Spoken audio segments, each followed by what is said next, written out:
Alright, so I'm going to show you how to create a Scrabble letter in Carbide Create. I bought some pine, and the piece I happen to be using here has a bit of cupping to it, but I've cut it into squares on my table saw, and those measurement, it's about 132 millimeters square. So the first thing to do is go under what looks like a gear or settings, which sets your stock size.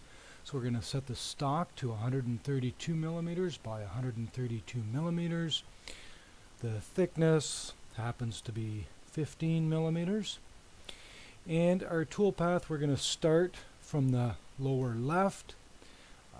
We're going to select softwood, but this software has really been set up for Carbide 3D's CNC machine. So as you can see, the machine here is the Shippoku 3, or you can select the XL, the XXL, or the Nomad. None of those match up really with the 3018. The Nomad's maybe a little bit closer, but that just really sets the Mac size that you can do. We're going to set the retract height to 5 millimeters, and I guess since I'm in Canada and millimeters are way easier to work with, we're going to select units as millimeters. So we'll say OK to that. So now you can zoom in on your piece of wood there, and we will select the text tool, and the text style, the font style we're going to use is Arial Bold, and we're going to do the letter F, so we'll type F into here, and then we'll set the height of that letter to 100 and hit apply. I have this giant F. We can move that over onto our piece of wood, and needs to be over to the side a little bit, up from the bottom. And I'm just going to, why didn't it?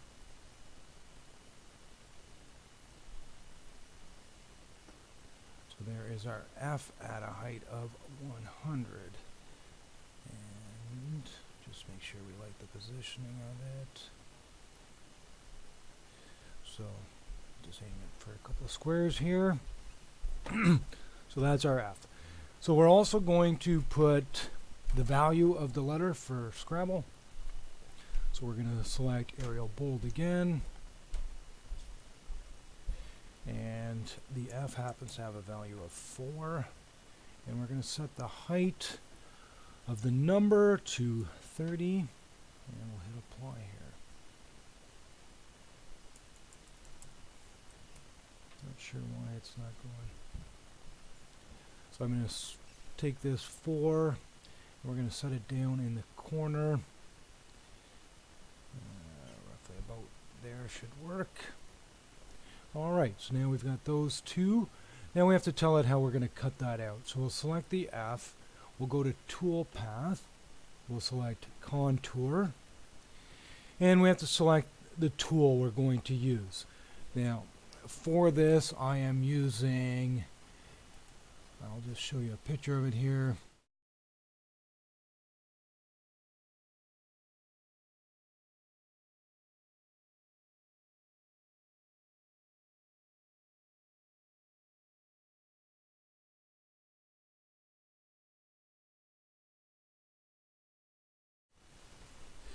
So, under the tool we can hit edit, and it might be easier just to see what's available there. If you go to Edit Library, you got this window here, and you can look through the different ones and see what their description is. And if you scroll through that, the 274 is a flat end mill, diameter 1/8 of an inch there, and the flute length is a little bit different than the one I'm using, but that'll be fine. And number of flutes is 1, which is the same as me, so we'll just use that pre-built one, the 274. So from here I can select the 274, and then we're going to uncheck set speeds automatically, because we are not using one of Carbide 3D's CNC routers, and ours is a little bit, well, maybe significantly lighter duty. So the step overs will be okay. The depth per pass, we're going to have to reduce that significantly. So we'll cut a 0.5 millimeter per pass. The spindle speed, this does not relate exactly to an RPM rating. It's a percentage of it. So if we leave this at 2000, I think that should be the max spindle speed. Like I say, it's a pulse width modulated signal, and that should set it to max. The feed rate, we need to reduce this significantly. We'll say 200, and the plunge rate we'll say 200 as well. So we'll say okay to that. So we're going to cut this as a pocket, and we're going to set the max depth to 2 millimeters. That'll be deep enough for us to color it in, and we'll set the name of that as F, so we know which one we're looking at. So we'll say okay. Now we'll select the number, once again a contour, and the tool bit 274 is good. The speeds are all wrong, so we'll have to edit that. We'll uncheck set speeds automatically. Depth per pass we'll set as the same, 0.5. And yeah, you can try leaving the spindle speed, it'll just run it at max anyway. And the feed rate, once again 200. Plunge rate we'll set to 200, and we'll set OK. And we want to check off that we're going to make this a pocket, and we'll rename that tool path as 4. Now we'll hit OK, and we can look at what the simulation of that will be, and you'll notice we can move that around and see that we're cutting a pocket for each one of those. We can hide simulation. Now you may have noticed that it was set to aluminum. Once again, we could select that to pine, and that way when we show the simulation it'll be a little more accurate. And we'll hide the simulation here. And now it's just a matter of saving the G code. We'll pick a spot to save that, and we'll save it as F with a 4 on it, so we'll save it as F4 and just save that. And that is all you have to do in Carbide Create. So we can minimize that if you bring up Candle, and I'll just show you. So in Candle, you can open up your thing, just make sure you find it, and you can see that it's starting from the bottom corner, and it's going to cut this and then go over and cut the 4. So before we start that, we need to line up things on our 3018. I'll just put a picture of it in the corner there so you can see what I'm doing.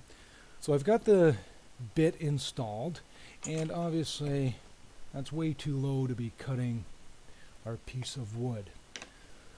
So I've got the travel set roughly in the middle there to give me enough up and down direction. So I'm just going to remount the motor a little bit higher. I just got to loosen off the bracket here. And you'll notice I don't have the stock spindle in there. I've purchased a little bit heavier duty spindle, seems to be working well. So just loosen that up so we can move it. I'll have to back these out a little farther yet, I guess.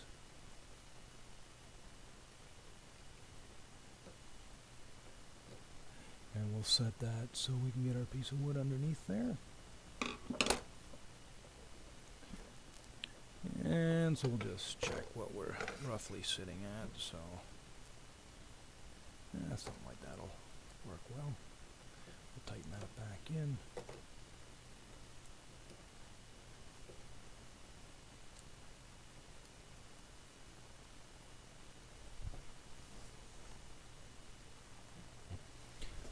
So now we need to mount our piece of wood in here, so we'll clamp it in.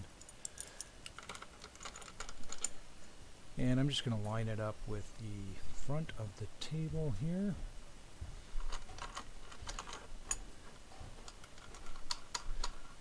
Just clamp that down, try to make sure our brackets are far enough off to the edge so we're not going to run into them.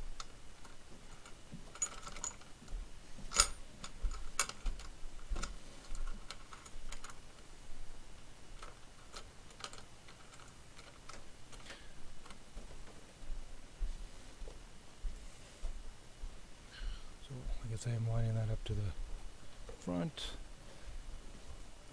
Clamp that down.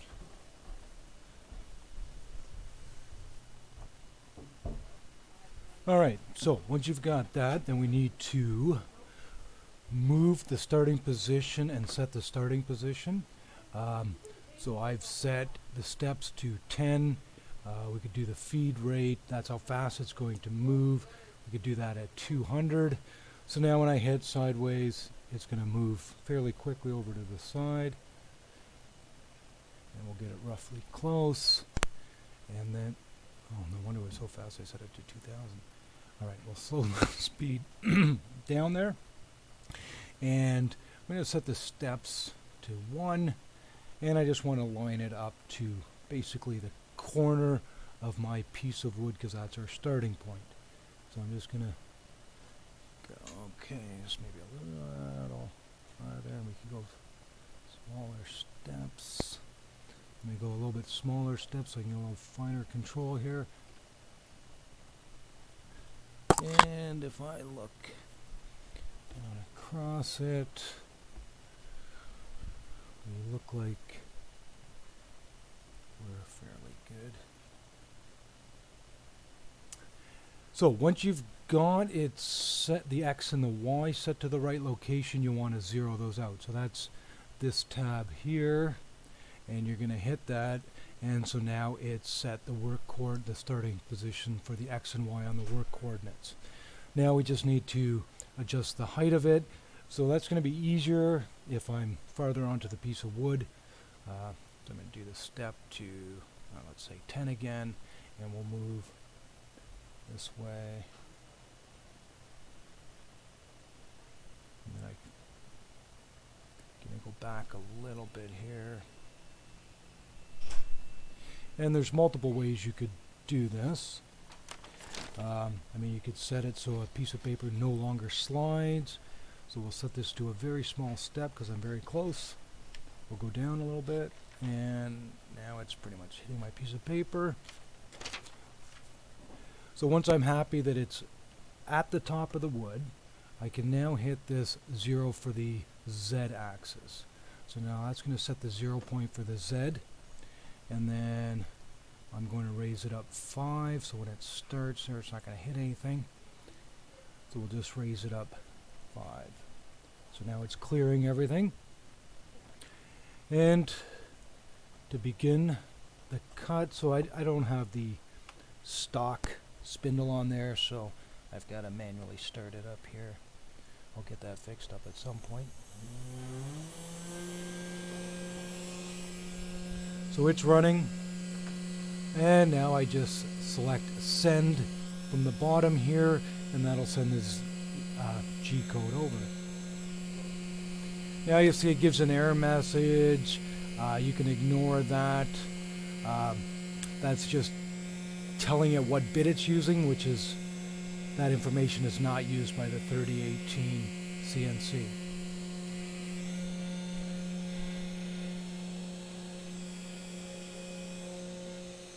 Now my wood has a bit of a cupping to it, so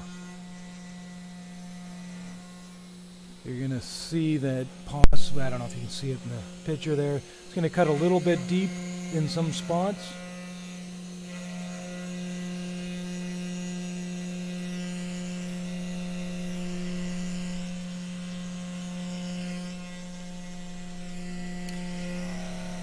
and candle will also show you what it's cutting at the same time.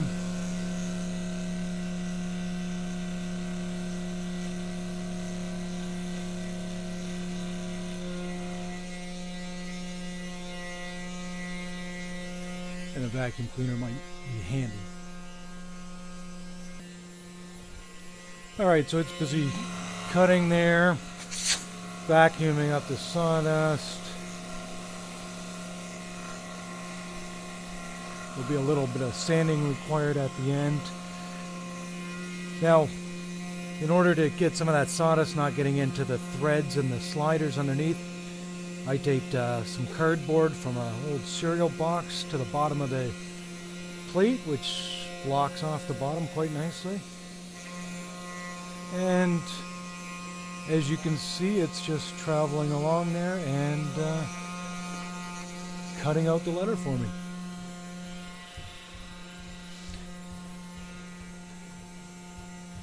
And see if we can show you with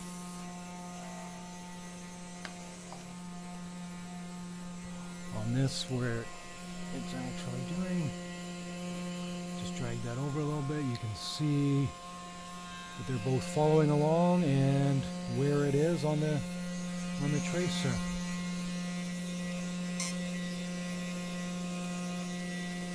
So I should probably create some sort of dust or vacuum shoe for this. So just reposition the camera there so you can see definitely getting a little bit of uncut stuff along the edges there, curls up a bit, does sand off relatively easily. Possibly a different bit would give me a cleaner cut, possibly some other setting or depth, speed cuts, maybe that would make a difference. And I'm assuming these spindle speeds, rate of depth will work for the stock motor that comes with the unit. I haven't gone back and checked that at all. I'd have to change my mounting bracket and that, so I don't know for sure. But this motor's a little more powerful. Seems to run, it's quieter.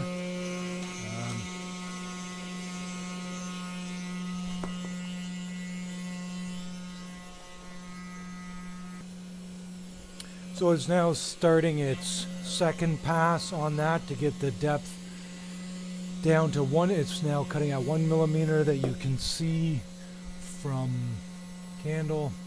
Right in here you'll see that it's currently at 1 millimeter, so it'll have to do this a few more times to get us a total of a 2 millimeter depth.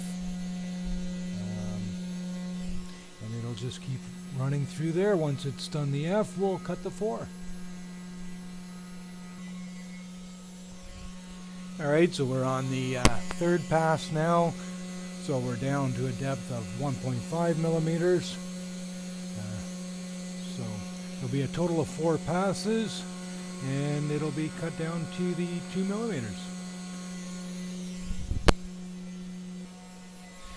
And then what's kind of cool is that in candle here, we could actually move this around, rotate it, zoom in on it, and you can see how many more layers it's got to do.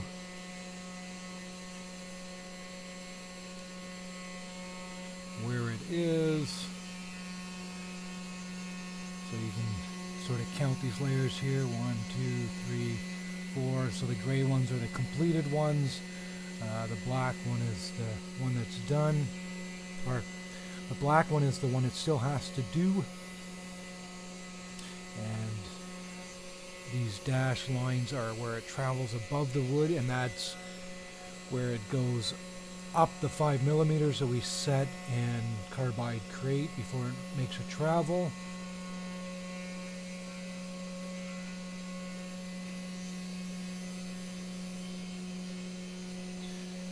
So we're now down to 1.5 millimeters. We have one more pass to do. It's doing the outside line of the letter.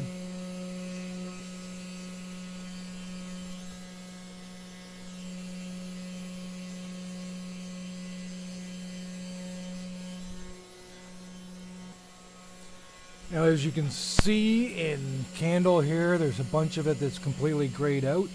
So that's all completely finished cutting.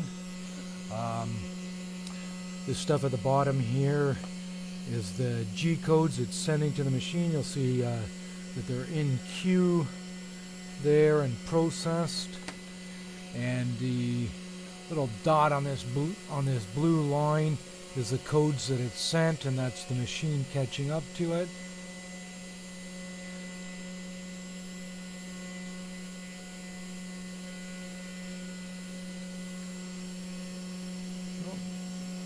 Oops, now it's goofed up a little bit there. I'm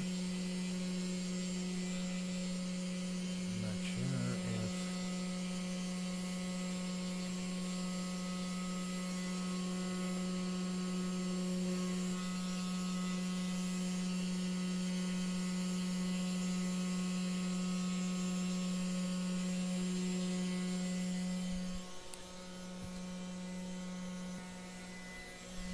And so now, as you can see, it's doing the final pass.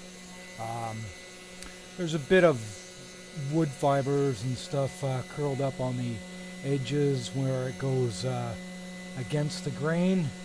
Like I say, that will sand off relatively easily.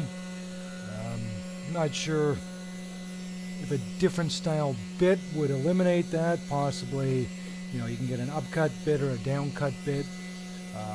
I think the downcut bit would eliminate that. But these happen to be the bits I bought, and they're the ones I have to try. So I'm sure if this was one of Carbide Create, Carbide 3D's, either Shippoku or the Nomad, the cut would be done by now because we could run it a lot faster. But the 3018, the way it's built and the motor that it comes with, there's only so much you can cut all at once. So rather than risk overloading it, I may have set the parameters a little bit on the low side, but it's cutting and it's doing it well. And so once it finishes up this last piece there, you should see it lift up to cut out the 4. And the 4 is going to take less passes because it's much skinnier. We'll just let it, it's almost done. It's coming up to the line there. So now that's, it lifts 5 millimeters above the wood. That's the one setting that we had done in Carbide Create, the retract height. And if you leave that at the 12 millimeters, you can run out of room on the Z-axis for it to actually lift up that far. So everything I've done, 5 millimeters is plenty to clear the material on its travel across. And it's going to zip that out fairly quickly.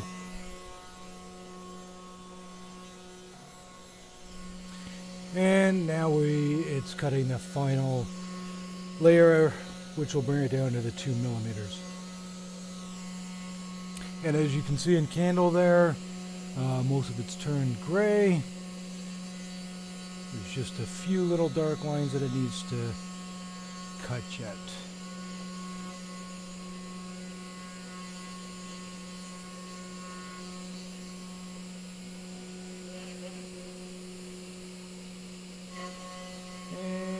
Just about done the 4.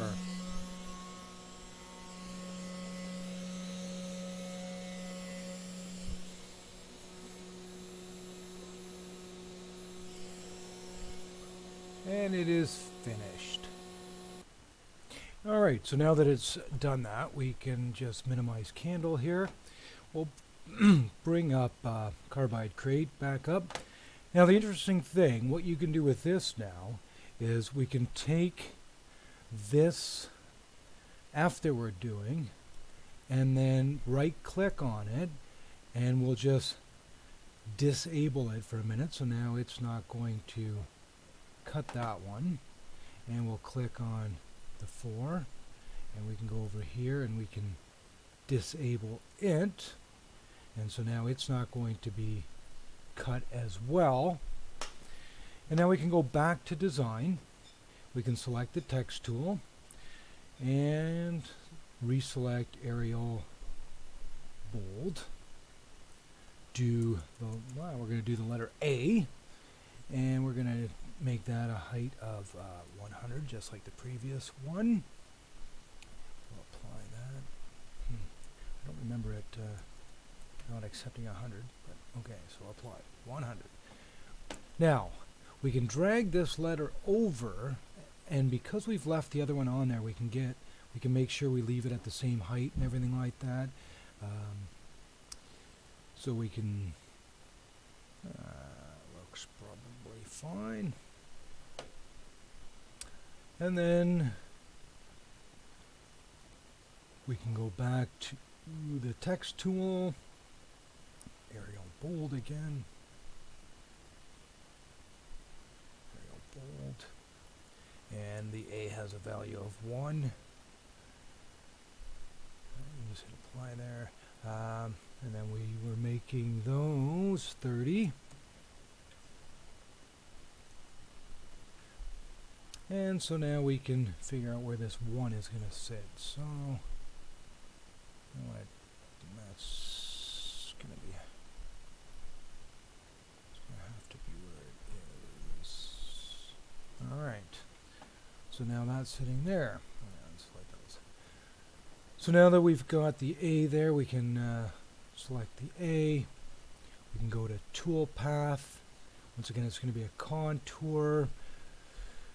Well, unfortunately, this defaults to all the speeds that would make sense if you had one of Carbide 3D's CNC routers. So we'll have to edit that. We'll have to uncheck speeds, depth per pass, reset that back to the 0.5 millimeter. And I'm just going to leave the spindle speed, feed rate, 200. Like I say, you can maybe try different settings that cut better, faster. Plunge rate, we'd probably set that higher, but 200 works. And we're going to make it a pocket, and we want to make sure the max depth is 2 millimeters there. And we'll rename it to A so he knows which one it is, and we'll hit OK. And then we'll select the 1. We're in toolpath already, so we will go to contour. We'll edit the speeds that this is going to cut at. Depth per pass 0.5, 200, 200. Select OK, and check off that it's a pocket, and we'll call this 1. Alright, so now because these ones are dashed out, they're not going to be part of the simulation or the G code. We've just left them as a reference so we can get the other letters in the same area. So if we go to show simulation, you notice we've got the next one ready to go. Just going to hide simulation, and we can go save G code, and we're already in the directory that we saved the last one, so we'll go A1 and we'll save it. So now we can minimize that, and we can bring up Candle, and we can go to File, Open, and we'll go pick the A1, open up that, and you'll see. So now, because we've just finished cutting one, and we haven't shut off the machine and restarted things, this is actually lined up. I mean, that is where it physically is actually sitting. I put a couple of marks on the table. So I've lined up the next piece of wood pretty much the same spot where this one was. So I don't want to accidentally run into my bracket here, so we'll just bring it forward a little bit. But you'll notice, if you look here, we are 102 from the one edge of the piece. So I can go in here and select 102. I mean, 0.14 if you wanted to. And then we could zip it over to the side. And so you can see it's moving 102 steps over, which should put it pretty much in the corner of that board. And then we are 10.52 from the other side, so I could go in here and put in 10.52. And we could zip it over to the edge of the board. Now, you have to be careful with this. I mean, we'll go down. I'm just going to slow the speed down a bit, and we will bring the Z-axis and see if that looks correct. So that looks very, very close to me, to where we had the last one. So I'm just going to raise this up. I mean, I could go set that to 5 or something as well. We'll just make sure it's above the wood so I don't hit my bracket when we start it up. So you'll notice I didn't re-zero the X and the Y or re-zero the height because we just finished cutting the one. We've stuck the next board in, same material, and the position looks okay. So it's a matter of sending it over there. So let me just, in this case, manually start up my spindle and hit send. We can, I mean, you could click on don't show again. I just left it. It'll zip over and begin the cut.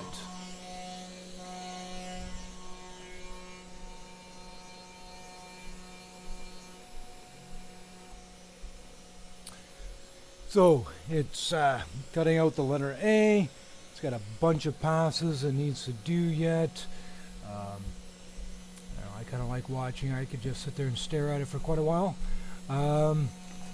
But yeah, you can continue doing the rest of the alphabet, and then eventually